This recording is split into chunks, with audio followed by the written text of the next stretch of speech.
semana pasada, y que se llama precisamente cómo entender el plan profético de Dios.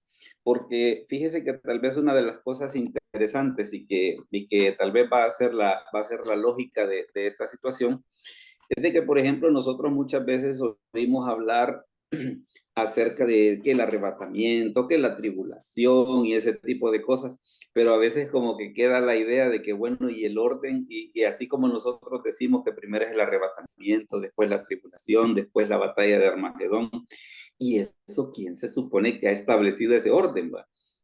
Como para poder decir de que de esa manera debe ser. Entonces vamos a tomarnos ese tiempo precisamente para poder establecer ese asunto, ¿no? Pero tal vez antes de eso, quisiera poder hacerle tal vez una o dos consideraciones al respecto, lo que tiene que ver precisamente con esta situación de la profecía. Y una de ellas tiene que ver con lo siguiente, mire, con esto que dice Primera de Pedro 1, 20 y 21.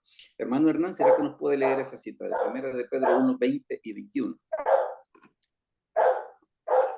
Con gusto, pastor. Primera de Pedro 1.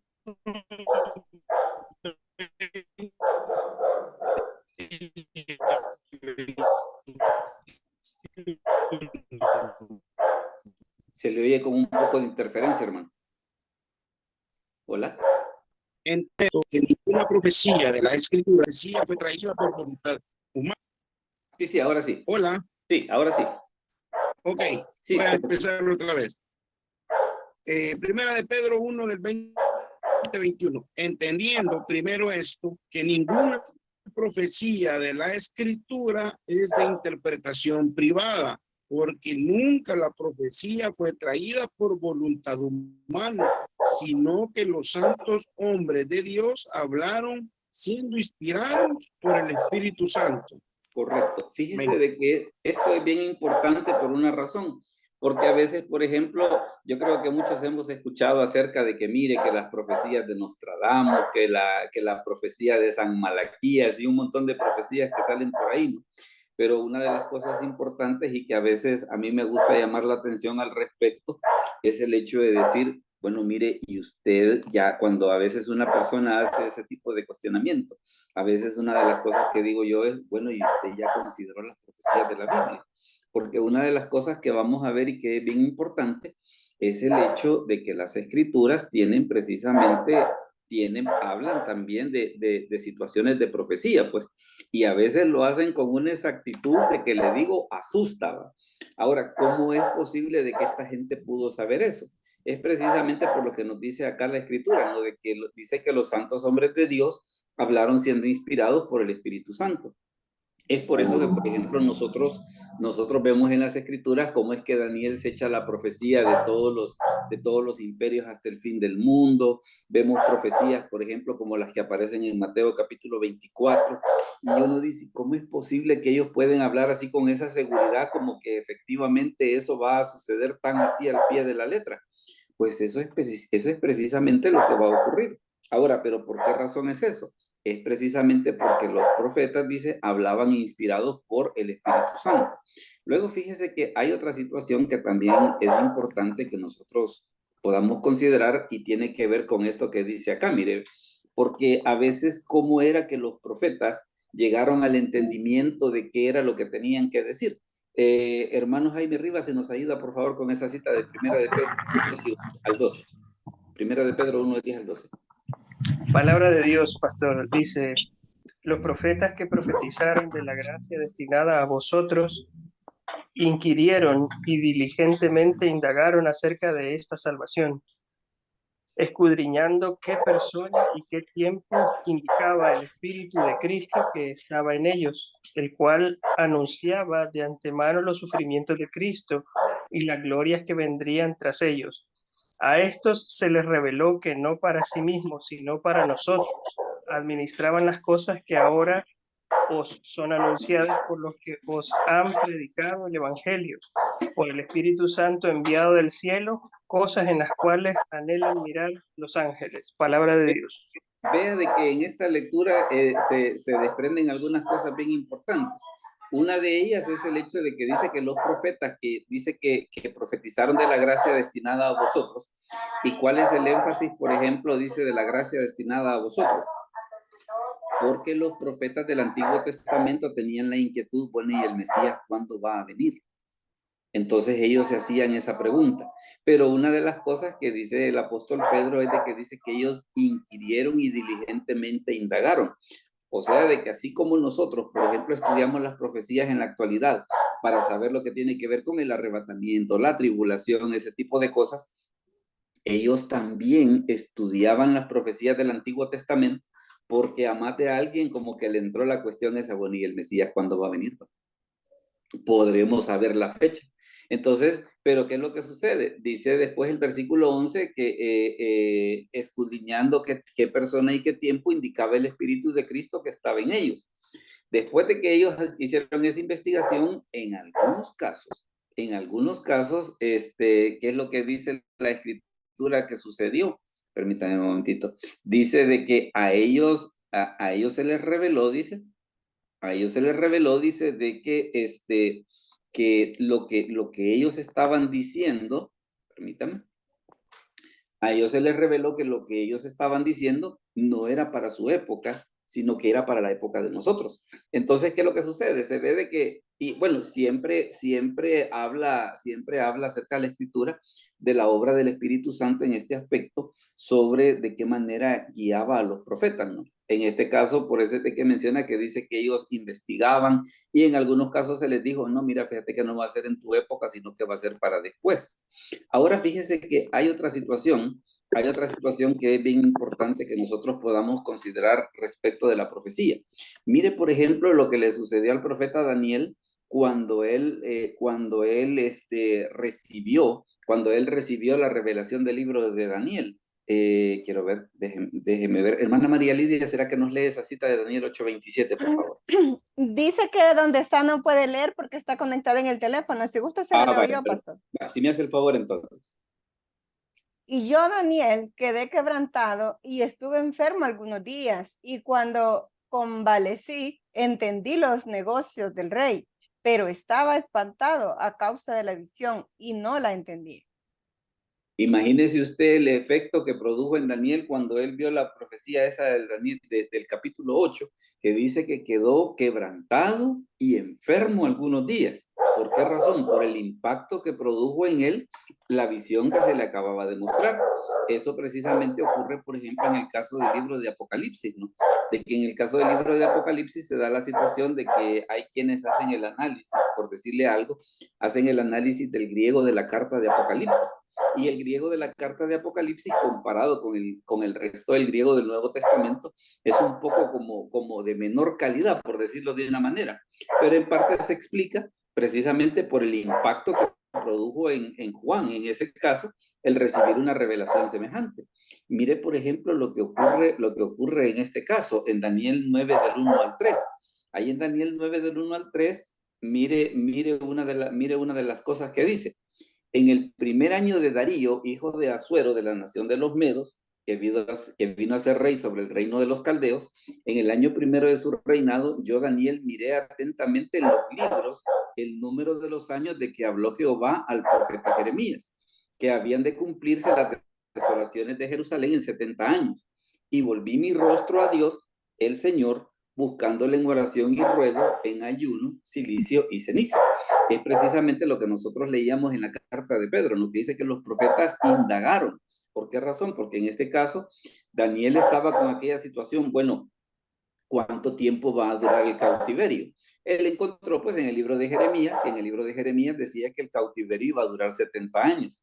Bueno, y ahora que el cautiverio ya se terminó, ¿qué se supone que es lo que sigue? Pues? Entonces vea cómo se da esa situación de lo que nos dice el apóstol Pedro, de que era una mezcla entre investigación en las escrituras y un poco de que le preguntaban al Señor. Por eso es que dice en el versículo 3, y volví mi rostro a Dios el Señor buscándole en oración y ruego. Entonces se daba esa situación pues de que definitivamente los profetas, ellos trataban de conocer la voluntad de Dios. Ahora, hay una cuestión, por ejemplo, respecto a los eventos proféticos, y aquí tal vez vamos a ver algunas definiciones.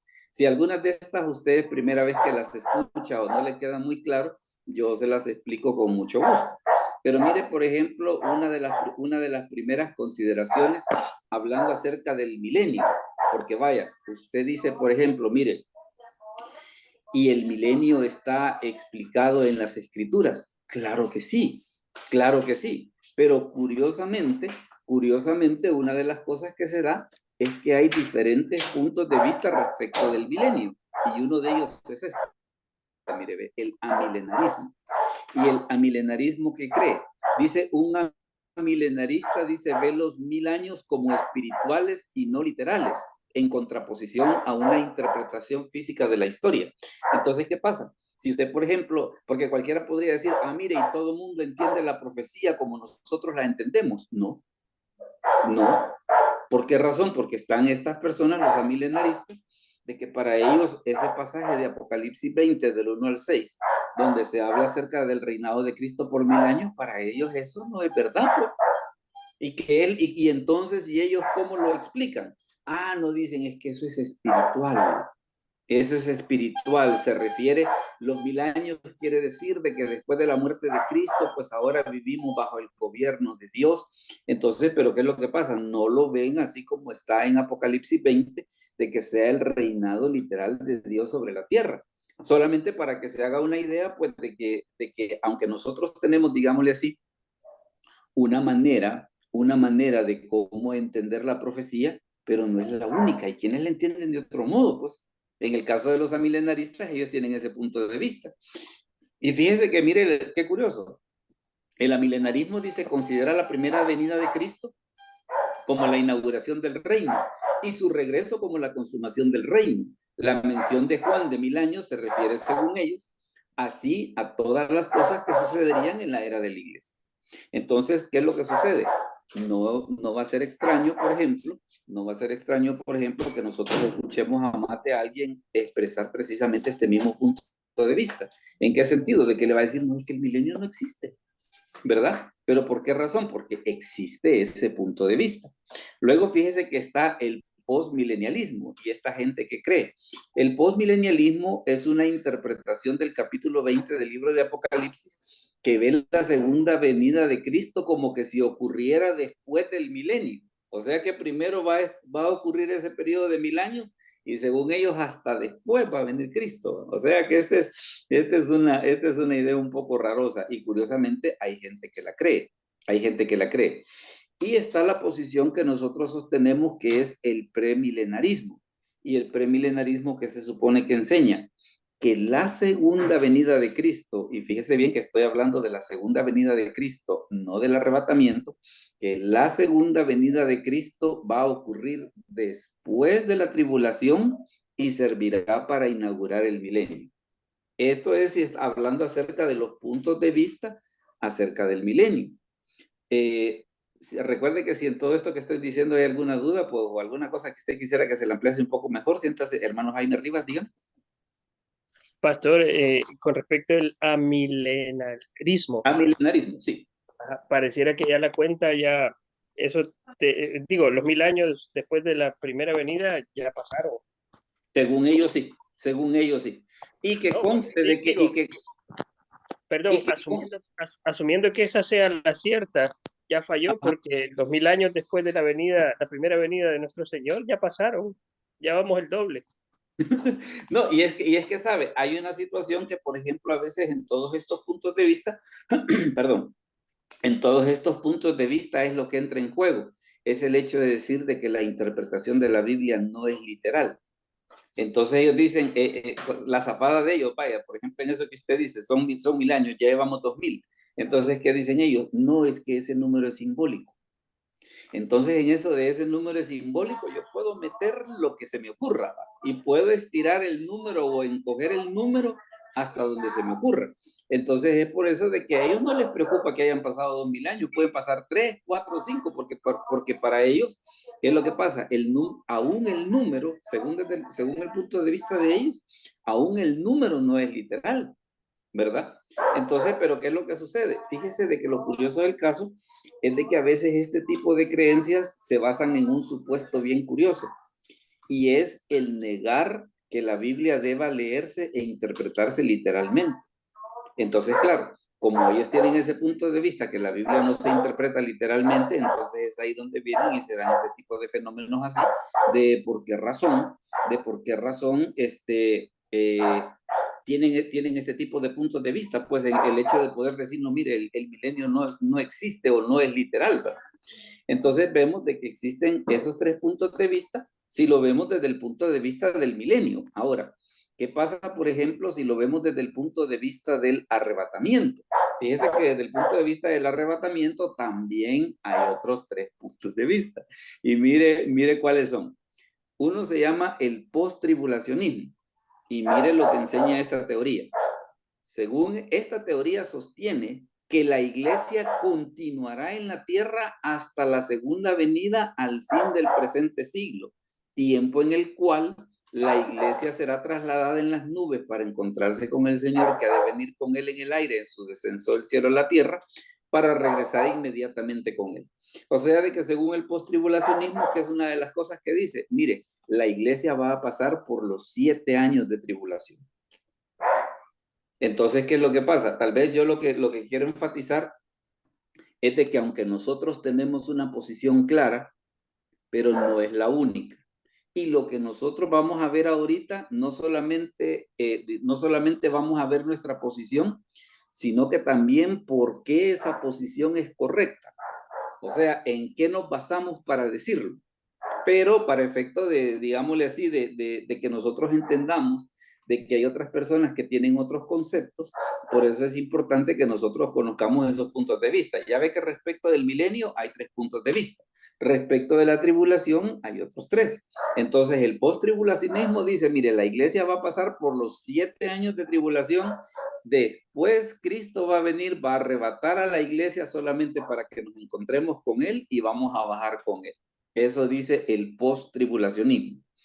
Ahora fíjese que está esta otra, el mid-tribulacionismo. De acuerdo con esta interpretación, la iglesia será arrebatada al final de los 3 años y medio de la 70ª semana de Daniel. La iglesia sufrirá los eventos de la primera mitad de la tribulación, los cuales, de acuerdo con esta teoría, no son manifestaciones de la ira divina, pero será trasladada antes de que comience la última mitad de la semana, la cual sí contiene todo el derramamiento de la ira de Dios. Entonces vea de que está también esa, vaya, el post-tribulacionismo que dice, la iglesia va a pasar los 7 años de tribulación. El mid-tribulacionismo dice, no, la iglesia va a pasar solo 3 años y medio. ¿Y cuál es la posición? ¿Cómo? ¿Cómo? La cual tampoco es cierta. La cual tampoco es cierta. La cual tampoco es cierta. Pero tal vez el asunto que vamos es de que existe esa opinión, ¿verdad? Existe esa opinión. Y a veces la gente, digamos, los post-tribulacionistas o los mid-tribulacionistas dicen, no, hombre, los evangélicos están locos con eso que creen que la iglesia va a ser arrebatada antes de la tribulación. No, hombre, dice que no los engañen. Y ahí es donde empiezan los grandes líos, ¿no? Ahí es donde empiezan los grandes líos. Ahora, ¿y cuál es la posición que nosotros sostenemos? ¿Cuál es la posición que nosotros sostenemos? Nosotros sostenemos el pretribulacionismo. ¿Y el pretribulacionismo qué enseña? Sostiene que la iglesia, el cuerpo de Cristo en toda su extensión, será por resurrección y traslación removida de la tierra antes que comience cualquier parte de la 70ª semana de Daniel. O sea, nuestra posición es que la iglesia va a ser arrebatada antes de la tribulación. Que existen sujetos que creen que va a ser arrebatada a la mitad o al final es otra cosa. Dígame, hermano Jaime, perdón. ¿Hola?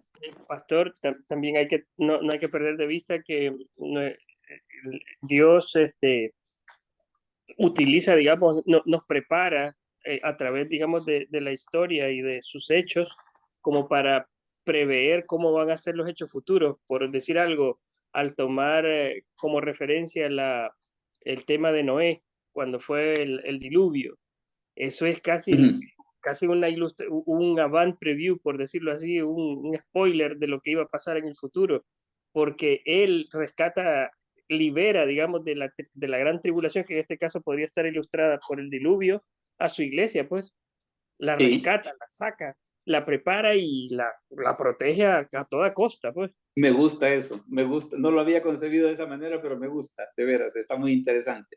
¿No? Y está bien, fíjese, está bien. Vaya, lo que sí, a veces, por ejemplo, ¿de qué se nos acusa a los pretribulacionistas? Que dicen, ustedes son llorones que le tienen miedo a la tribulación. No es que no es cuestión de que le tengamos miedo o que no le tengamos miedo, es la manera en la que Dios ha planeado las cosas. Y aunque en algún momento la iglesia sí sufre tribulaciones, pero no la gran tribulación. O sea, esa es tal vez la distinción que hay que establecer. La iglesia sí pasa por momentos de tribulación, sí pasa por momentos de dificultad, pero no la gran tribulación. Dígame, hermano Jaime. Creo que esto está en línea de que no nos va a exponer a tentaciones que no podamos soportar. Y en este caso, el Espíritu Santo deja cualquier freno que le haya puesto al mal para manifestarse, es quitado, pues, o sea, va a ser el mal en su máxima expresión. Y en línea con lo que le dije previamente, pues no estamos preparados para eso. Y no es tampoco, No, no es porque Dios no tenga el poder de hacerlo, simplemente mira, aquí le quité el freno a esto y va un tema mayor, ¿verdad? Del cual no tengo interés en que ustedes lo sufran. no, y de hecho las escrituras cuando hablan acerca de eso, dice que va a ser una tribulación cual nunca la ha habido ni la habrá, dice. O sea, que esa va a ser, vaya, que tal vez alguien podría decir, mire, la Segunda Guerra Mundial, no, hombre, eso fue paseo de campo con comparación a lo que viene, pues. ¿Verdad? Entonces, ¿qué es lo que pasa? Estamos hablando de que definitivamente lo que espera es una situación bastante más delicada. Ahora, ¿qué pasa, por ejemplo, con esto de la teoría del pretribulacionismo? La teoría del traslado antes de la tribulación, y fíjese que esto es bien importante por aquello de que ya vamos a ver un diagrama. Esto es bien importante por aquello de decir, bueno, mire, ¿y ustedes de dónde se sacan que hay milenio? Por el IOS que estábamos hablando de los que no creen en el milenio, o de que la iglesia va a ser arrebatada antes de la tribulación. Sencillamente lo entendemos porque al leer las escrituras literalmente así como están, esa es la conclusión a la que se llega, ¿no? Y fíjese que un detalle bien interesante es que prácticamente la iglesia cristiana desde el primer siglo prácticamente creía lo que nosotros creemos respecto de los eventos proféticos. O sea, de que no es aquello de que, porque a veces hay quienes dicen, es que en el siglo XX los pastores se sacaron ese tipo de cosas. No, la iglesia creía de que no iba a pasar por la tribulación. ¿Y por qué llegaban a esa conclusión?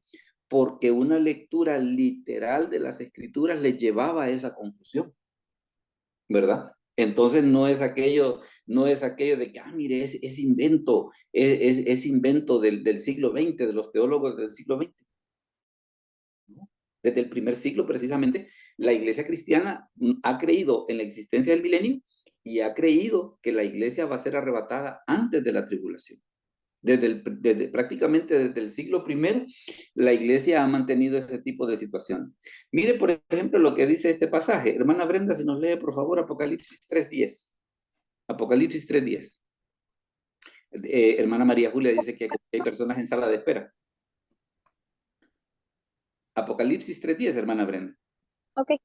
Por cuanto has guardado la palabra de mi paciencia, yo también te guardaré de la hora de la prueba que ha de venir sobre el mundo entero, para probar a los que moran sobre la tierra. Correcto. Vea de que en este caso, ¿qué es el mensaje que el Señor le da a una de las iglesias? Yo te guardaré de la hora de la prueba que ha de venir sobre el mundo entero, hablando acerca de la tribulación. Y fíjese que es bien interesante porque, por ejemplo, que en el texto griego, ¿qué es lo que sucede? Cuando dice yo te guardaré de la hora de la prueba. ¿Qué es lo que sucede? En el texto griego da la idea de que te voy a guardar afuera. O sea, porque usted puede decir, mire, fíjese que el Señor me protege, vaya, así como por ejemplo el caso que el hermano Jaime estaba poniendo del diluvio, de que una cosa hubiera sido que el Señor nos hubiera salvado del diluvio, pero que al pobre Noé le hubiera tocado nadar y hacer toda la cosa, ¿va? Pero ¿qué es lo que sucede? La manera precisamente en la que el Señor lo salvó, que fue metiéndolo en el arca. Y es interesante esa mención. ¿Por qué razón? Porque Jesús compara su venida con los días de Noé. Entonces, por eso es de que queda perfectamente aceptable esa cuestión del spoiler, de que efectivamente la pista que se estaba dando allí es el hecho de que la iglesia no va a pasar por la tribulación, ¿verdad? Entonces, lo que sucede es de que una lectura normal de las escrituras nos lleva a esa conclusión. Ahora, ¿cuál es el pasaje? ¿Cuál es el pasaje que en ese sentido nos ayuda a entender esa situación? Hay varios pasajes, pero le diré, este que vamos a ver en especial, tiene un montón de situaciones por las cuales nosotros podemos saber de que sí hay milenio y de que la iglesia va a ser arrebatada antes de la tribulación. Vamos a hacer la lectura del pasaje y mire, por ejemplo, lo que dice Daniel 9 del 24, en este caso hasta el 25. Hermano Hernán, si nos lo lee, por favor. Daniel 9 del 24 al 25. Hay en sala de espera. Con todo gusto, pastor. Bien. 70 semanas están determinadas sobre tu pueblo y sobre tu santa ciudad para terminar la predicación y poner fin al pecado. Sí, ajá. Y expiar la iniquidad para traer la justicia perdurable y sellar la visión y la profecía y ungir al santo de los santos. Sabe pues y entiende que desde la salida de la orden para restaurar y edificar a 7 semanas hice la plaza y el muro en tiempos angustiosos. Ok, ahora mire la otra cosa que dice. Y después de las 62 semanas, dice, se quitará la vida al Mesías, mas no por sí. Y el pueblo de un príncipe que ha de venir destruirá la ciudad y el santuario. Y su fin será con inundación y hasta el fin de la guerra durarán las devastaciones. Y por otra semana confirmará el pacto con muchos. A la mitad de la semana hará cesar el sacrificio y la ofrenda. Después, con la muchedumbre de las abominaciones, vendrá el desolador hasta que venga la consumación y lo que está determinado se derrame sobre el desolador. Entonces, vea de que en ese caso, ¿qué es lo que sucede? La profecía de Daniel lo que hace es precisamente que nos establece el orden de los eventos proféticos. Esa es una de las cosas. Ahora, lo que sigue aquí va a ser una situación bien interesante, precisamente que nosotros le podamos poner atención. Una pregunta, ¿ven ese diagrama que estoy poniendo ahorita? ¿Sí lo ven? Sí, sí, pastor. Sí se ve. Ok. Sí, se ve. Sí, se ve. Se lo voy a agrandar un poquito. Se lo voy a agrandar un poquito precisamente para que vea a qué nos estamos refiriendo. Porque aquí lo que tenemos es precisamente la explicación de las 70 semanas de Daniel. Si algo en lo que voy a decir, usted tiene alguna duda, usted me dice y yo le explico. Dice la profecía, y este es el asunto interesante, que dice que desde la salida de la orden, dice, para restaurar y edificar a Jerusalén, hasta el Mesías príncipe, ¿qué es lo que va a haber? Dice, va a haber un periodo de 7 semanas y 62 semanas. Entonces, ese periodo, ¿desde cuándo está comprendido? Como dice que está comprendido desde la orden para restaurar y edificar a Jerusalén, y eso cuando se supone que comenzó. Comenzó el 4 de marzo del año 444 antes de Cristo. Allí comienzan a contar la profecía de las 70 semanas. Ahora dice que hasta el Mesías príncipe van a haber 7 y 62, o sea, van a haber 69 semanas. Quiere decir de que las 69 semanas primeras están cumplidas entre la salida esa de la orden dada por Nehemías hasta la entrada triunfal. O sea, de que desde las 70 semanas, ahorita prácticamente 69 ya están cumplidas.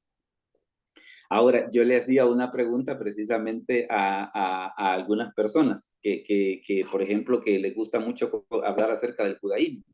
Les digo yo, mira, le digo, ¿y los judíos qué piensan de la profecía de las 70 semanas?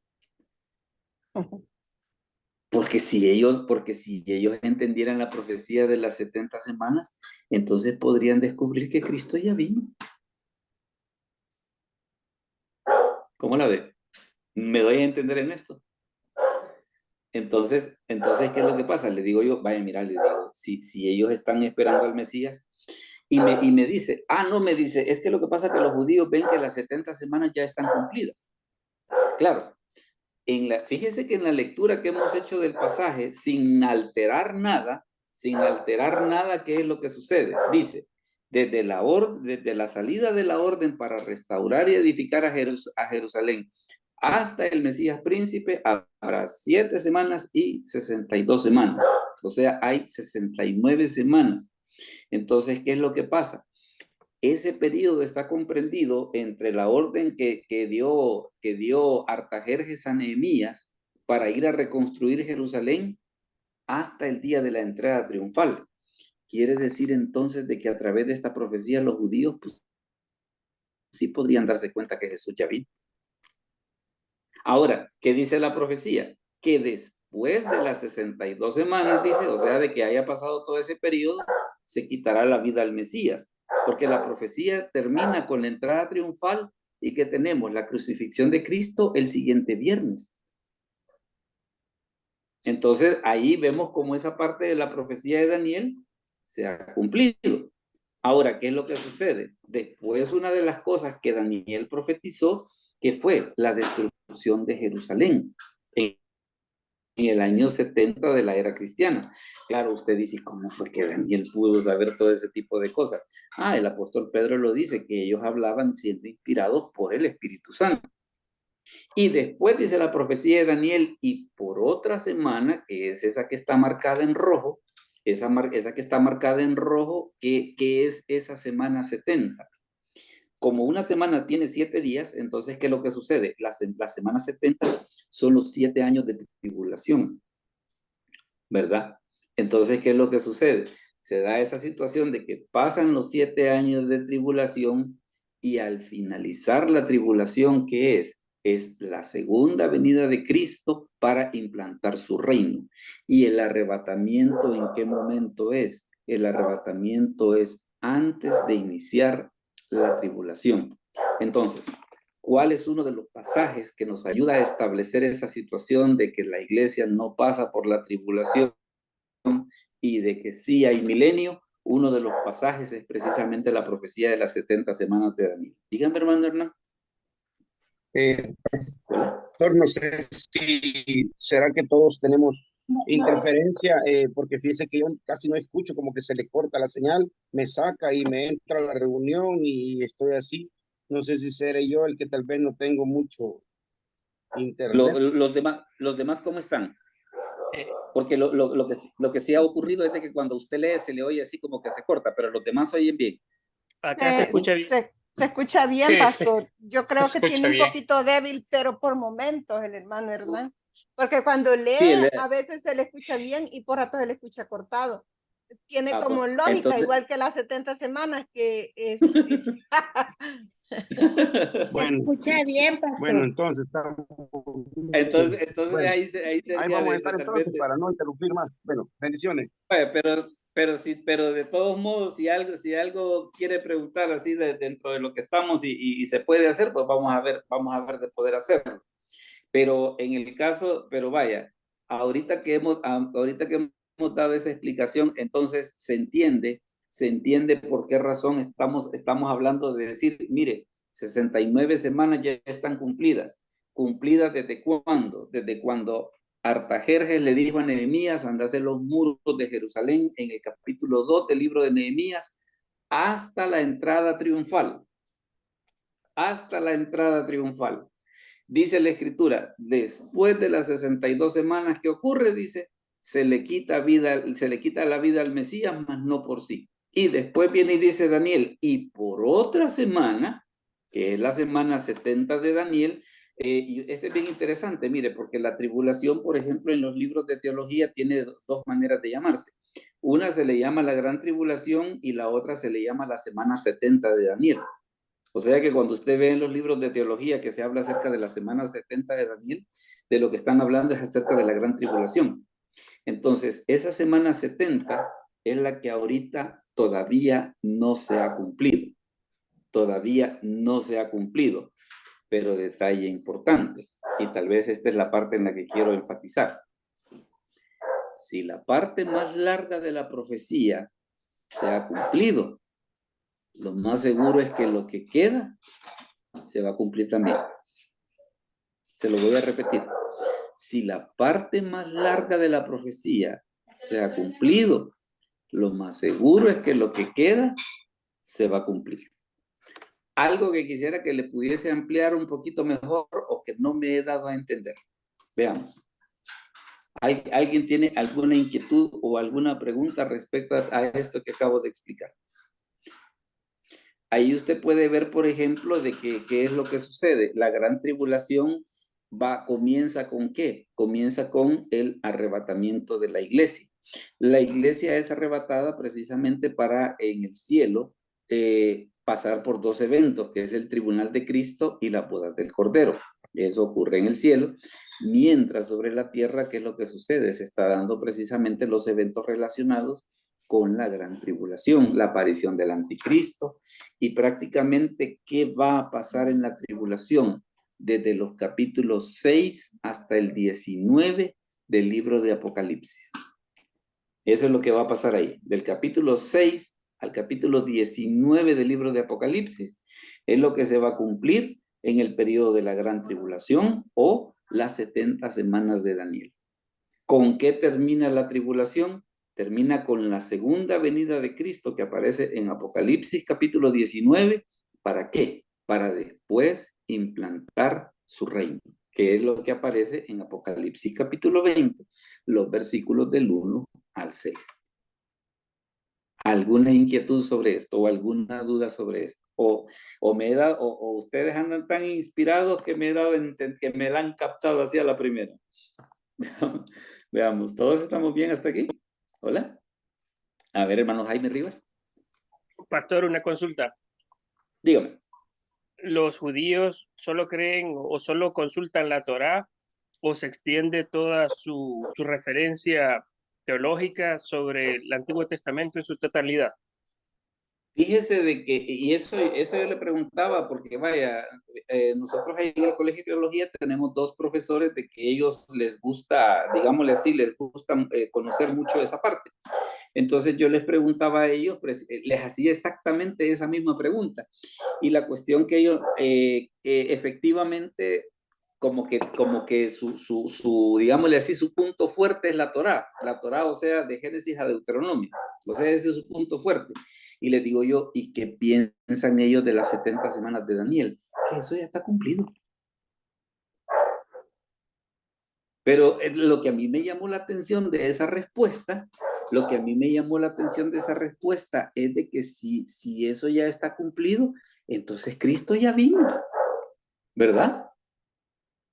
Entonces Cristo ya vino. Ahora, lo que sí, y alguno de ellos me admitió, lo que sí, en algunas partes de la respuesta, ellos lo que me dijeron, mira, no estoy tan seguro del todo como para tal vez darte la respuesta que tú quisieras oír. Entonces yo como que estoy con aquello de que me gustaría poder encontrar a un judío un poco más espeso como para poder hacerle precisamente esta misma pregunta. ¿Por qué razón? Porque si ellos dicen que las 70 semanas ya se cumplieron, entonces Cristo ya vino. ¿Verdad? ¿Verdad? Entonces le digo, claro, quién sabe, habría que ver, por ejemplo, si tal vez de los judíos que nosotros conozcamos, alguno que tenga el conocimiento. Es que fíjese que con los judíos ocurre una cosa. Hermano David, dígame, David Kirley. Perdón. Lo veo con la mano levantada o es aplauso. ¿Qué es lo que ha puesto ahí? Hola. Entonces, bueno, entonces le digo. Perdón, pastor, perdón, disculpe que no había abierto el micrófono. Vaya, Sí, dígame. buenas noches, pastor, y buenas noches a los compañeros, hermanos. Sí, fíjese de que, vaya, usted está hablando acerca de las 69 semanas. Se cumplen con la muerte del Mesías. Sí, Es correcto. Vaya, es entonces correcto. para llegar a las 70 semanas es la de tribulación. Es correcto. Entonces, si ya se cumplieron, estamos entonces ¿en qué parte estamos? No, nosotros ahorita prácticamente estamos entre las 69 y las 70, o sea que ahorita es como que usted dijera, mire, estamos en el partido y hemos parado el reloj. Ahorita estamos en tiempo muerto. Claro, nosotros entendemos pues de que eso que yo le acabo de decir de tiempo muerto, ¿qué es eso? El periodo de la gracia. El periodo de la gracia, ¿verdad? Entonces, El periodo de la gracia, pastor. ¿perdón? Es el periodo de la gracia, le digo, en el que estamos viviendo ahora. Claro, ahorita estamos viviendo el periodo de la gracia. 69 semanas ya se cumplieron, las 70 todavía no ha empezado. Entonces, ¿dónde estamos nosotros? Nosotros estamos en medio en ese periodo. Sí. ¿Y qué es lo que está en ese periodo? La muerte de Cristo, la resurrección, su ascensión, el día de Pentecostés, el predicar a todas las naciones. Entonces, ahorita nosotros no estamos en ninguna semana. Hola. Sí, pastor. ¿Y a dónde nos apoya la Biblia? O sea, ¿cómo lo aseveramos esa situación en la Biblia? Vaya, fíjese de que, por ejemplo, uno de los pasajes es este, el otro es 2 Tesalonicenses 2 del 1 al 11. Ese es el otro pasaje. 2 Tesalonicenses 2 del 1 al 11, porque en ese pasaje lo que hace Pablo es prácticamente agarrar la semana 70 y la comienza a hacer para atrás. Entonces, en ese pasaje, se lo voy a parafrasear un poquito, pero lo puede leer usted después, donde dice que la venida de Cristo para implantar su reino no va a venir mientras no venga la apostasía, el hombre de pecado, el hijo de perdición. O sea que la segunda venida de Cristo todavía no va a ocurrir porque el anticristo no ha aparecido. Pero después viene el apóstol Pablo y dice, el anticristo no aparece porque hay quien al presente lo detiene hasta que éste sea quitado de en medio. ¿Y quién es ese que detiene la aparición del anticristo? El Espíritu Santo que mora en la iglesia. ¿Verdad? Cuando se da esa situación del arrebatamiento de la iglesia, entonces, ¿qué es lo que sucede? El anticristo puede aparecer. Entonces, hasta cierto punto, ¿cómo es que se llega a esa conclusión? Un poco las 70 semanas de Daniel y complementado con 2 Tesalonicenses capítulo 2, versículos del 1 al 11. Claro, hay otro montón de pasajes. Hay otro montón de pasajes, por ejemplo, los que hablan de que la iglesia no va a pasar por la tribulación y todo ese tipo de cosas. Pero digámosle así, si usted quiere los dos emblemáticos, uno es las 70 semanas de Daniel y el otro es 2 Tesalonicenses 2 del 1 al 11, aunque hay más pasajes. Hay más pasajes, pero los emblemáticos, podríamos decir de que son esos dos. Los emblemáticos son esos dos. ¿Alguna otra opinión, perdón, antes de que sigamos? ¿Todos estamos bien en esta parte? ¿Se entiende el punto que estamos planteando? Dios le bendiga, pastor Peñate. A ver, dígame, hermano Domingo. Ahora quiero saludarlo. Fíjese que ahí con lo que usted está hablando estoy exactamente de acuerdo. Porque en la primera Tesalonicense, ¿verdad? Encontramos en 4:16 y 17, parece.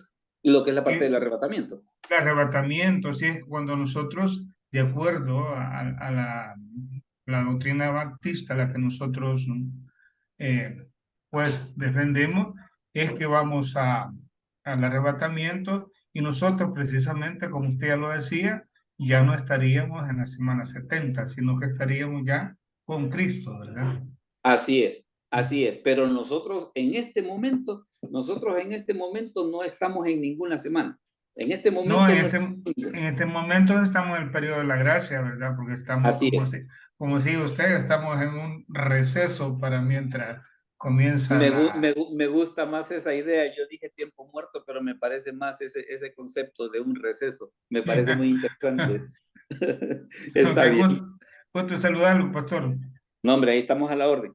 Ahí estamos a la orden. Entonces Muchas le digo, gracias. yo le preguntaba, como le comentaba, yo le decía a estos hermanos que ellos, digámosle así, profundizan un poco en la cultura judía. Y le digo yo, bueno, porque mi inquietud era, como dice, que las 69 semanas se cumplen desde la orden de Artajerjes a Nehemías hasta el Mesías príncipe, o sea, hasta la entrada triunfal. Entonces quiere decir de que según esa profecía Jesús ya vino. Claro, nosotros como cristianos lo entendemos así, pero sería interesante hacerle la pregunta a un judío un poco pesado, como para que él nos dijera, digamos, un judío con conocimiento, pues, como para poder decir, bueno, mire, ¿y usted cómo lo entiende? Porque, detalle importante, si le dice las 70 semanas ya se cumplieron, si le dice las 70 semanas ya se cumplieron, entonces Cristo ya vino, ¿verdad? Si él le da esa respuesta, no, ya las 70 semanas ya se cumplieron. Ajá, entonces si ya se cumplieron, entonces Jesucristo ya vino. Ya está, ya nos quedamos nosotros. Sí, ya está. Entonces, claro, ahí es donde sería. Y ya estaríamos en la tribulación en todo caso.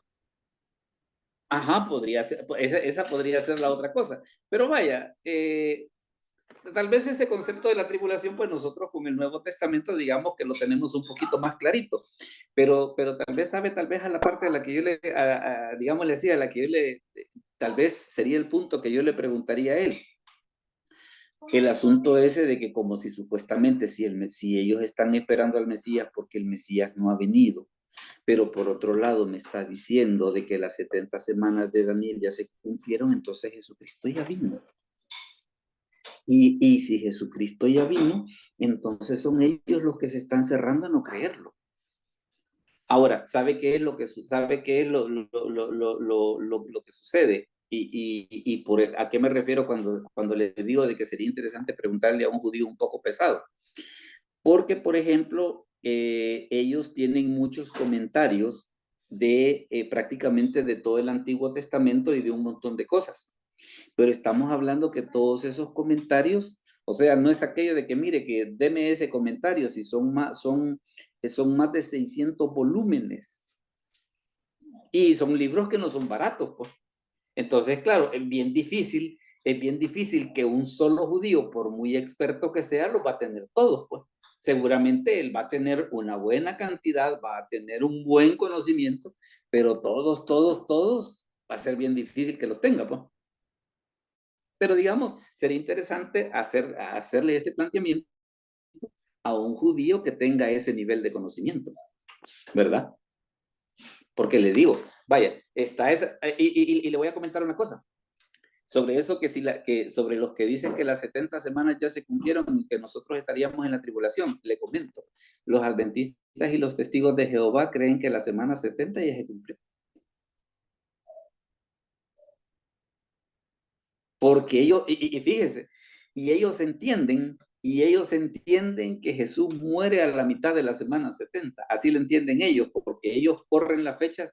Nosotros comenzamos en el 444, ellos empiezan en el 457. Entonces, al hacer ese movimiento, entonces la muerte de Cristo queda a la mitad de la tribulación.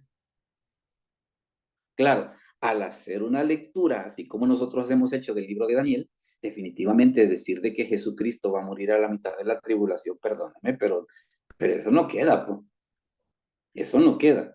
Entonces, ahí es donde está el asunto de que por eso le comentaba, de que no es que nosotros, es que es la enseñanza bautista, no es eso, es que al hacer una lectura literal, pausada de las escrituras, se llega a esta conclusión, ¿verdad? O sea, no es aquello que es la doctrina bautista, no, es lo que se desprende de una lectura normal, literal, pausada de las escrituras. ¿Algo otra pregunta? ¿O me he dado a entender en todo esto? Dese cuenta entonces ¿cómo se llaman las implicaciones morales de semejante cosa? ¿Va? De que si fuera cierto, así como dicen los testigos de Jehová y como dicen los adventistas, que las 70 semanas ya están cumplidas, entonces prácticamente la tribulación ya pasó. Cosa que no encaja, ¿va? Cosa que no encaja. Y a veces, por ejemplo, los que creen ese punto de vista, bueno, y entonces cuando se les pregunta, mire, ¿cuál es el cuerno pequeño de Daniel 11? Ah, Herodes. No, hombre, Herodes es cierto que era loco, pero no así, pues. El anticristo va a ser re loco, va a ser un personaje como nunca la humanidad ha conocido un hombre de semejante maldad. Entonces es ahí donde en ese aspecto la profecía de Daniel, ¿qué es lo que hace? Nos establece, entre otras cosas, nos ayuda a establecer el orden de los eventos. Nos ayuda a darnos una situación que es bien importante. Nos ayuda a dar certeza de que la Biblia es la palabra de Dios. Porque si la Biblia se ha cumplido de la manera que Daniel lo explica, la única forma de que eso sea posible es que la Biblia sea la palabra de Dios y que sea inspirada por el Espíritu Santo. De lo contrario, no se me ocurre otra explicación.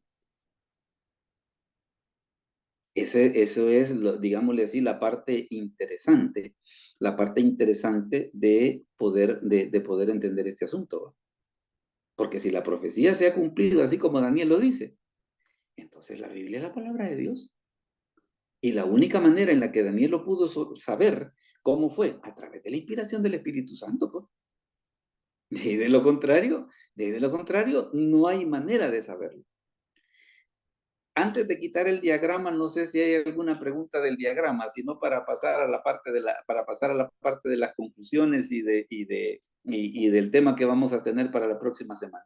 ¿Todos estamos bien con esta parte del diagrama? ¿Estamos ahí correctos? Bueno. Sí, pastor. Ok, bueno, entonces Bien, pastor. si estamos bien, déjenme ver dónde tengo la presentación, acá. Entonces, ahí usted puede ver, por ejemplo, cómo hemos visto esa situación.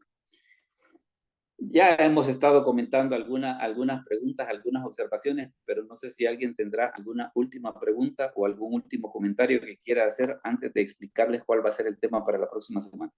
¿Alguien quisiera opinar algo al respecto o algo en lo que no me he dado a entender? ¿Todos estamos bien? Bueno, entonces si es así, déjeme comentarle cuál va a ser el tema. A ver, dígame. Hola. Pastor, solo lo único que me causó un poquito de inquietud es la parte Sí. que usted dijo que los testigos de Jehová en el 457, o sea, estamos hablando que entonces lo que dice Nehemías no lo toman en cuenta, ¿verdad? No Okay. lo toman en cuenta y en la misma ¿Verdad? situación los adventistas, los dos caen en la misma situación. Ajá, Es que, sí. Ajá, dígame, perdón. Sí, por eso por eso la inquietud, porque ahí explica pues que ahí dice de que después Desde la salida de la orden. de la salida, correcto, ajá. Y es que ¿sabe qué es lo que sucede? Hubieron 4 decretos. Estaba el decreto de Ciro, el decreto de Darío, el decreto de Artajerjes a Esdras y el decreto de Artajerjes a Nehemías. Entonces, de los 4, el único que cumple la condición de la profecía es el de Artajerjes a Nehemías. Porque, por ejemplo, en el de Artajerjes a Esdras, ¿qué fue lo que sucedió? Solamente se les dijo reconstruyan el templo. Pero ya reedificar la ciudad y dejarla como que nada había pasado, esa orden se la dio a Nehemías. Entonces, prácticamente de los 4 decretos, el único que cumple las condiciones demandadas por la profecía es el que está en Nehemías 2, del 1 al 8. Es el único. Es el único. Sí. Y Ajá, claro. descalifica prácticamente a los otros 3. Ahí es donde se enredan ellos, entonces. Así es. Así es. Ah, correcto, ok.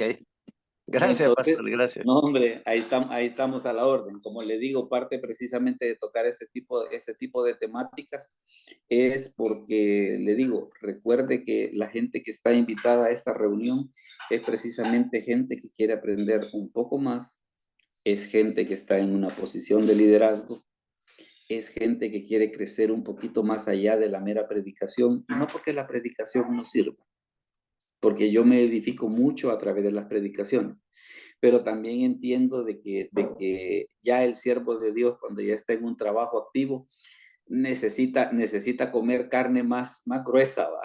Necesita comer carne más así, más jugosa, más sustanciosa. Entonces, por eso es precisamente que hacemos este tipo de estudios, que si usted se fija, vamos, digámosle, si es un poquito diferente a lo que usted pudiera escuchar en una predicación. Y el otro detalle importante es el hecho de que muchas veces sus preguntas, su participación, ¿qué es lo que hace? Enriquece, ¿verdad? Usted puede ver el video después, claro que sí, pero le digo, lo bonito es meterse al momento en el que está cayendo, en el que se está asando la carne para ver de comerla calientita, ¿va? Entonces, de eso se trata básicamente todo esto. Déjeme comentarle cuál va a ser el tema para la próxima semana. El tema para la próxima semana es la fe cristiana y los jóvenes. Ese es el tema que vamos, la fe cristiana y los jóvenes. Y déjeme comentarle cuál es mi interés al respecto. Yo no sé si ustedes han percibido esto que yo les voy a decir, pero se lo voy a comentar tal vez para despertarles un poco la inquietud. Muchos de los que estamos acá en esta reunión hemos creído en Cristo, pero se ha fijado de que hay mucha gente que es cristiana, pero que sus hijos están perdiendo interés en la fe cristiana. Y a veces la gente dice, ah, ellos ya están grandes, ellos ya saben lo que hacen. Sí, pero no es esa la idea. La idea es que ellos también puedan perseverar en la fe, así como nosotros lo hemos hecho, ¿verdad? Entonces, ¿qué es lo que sucede? Por eso es de que la próxima semana vamos a tener ese tema que se llama la fe cristiana y los jóvenes. Precisamente para hablar acerca de esa situación de que, bueno, mire, y a la hora de las horas, ¿qué vamos a hacer con los jóvenes? ¿Qué vamos a hacer con los jóvenes? Porque va a ser bien feo de que, sí, mi papá era pastor y vos que sos, yo soy ateo, yo soy libre pensador, o yo así como decía Einstein, yo creo en el Dios de Spinoza. El Dios de Spinoza era un filósofo español que él decía, Dios hizo el mundo y de ahí se hizo a un lado y lo dejó que vieran qué hacían.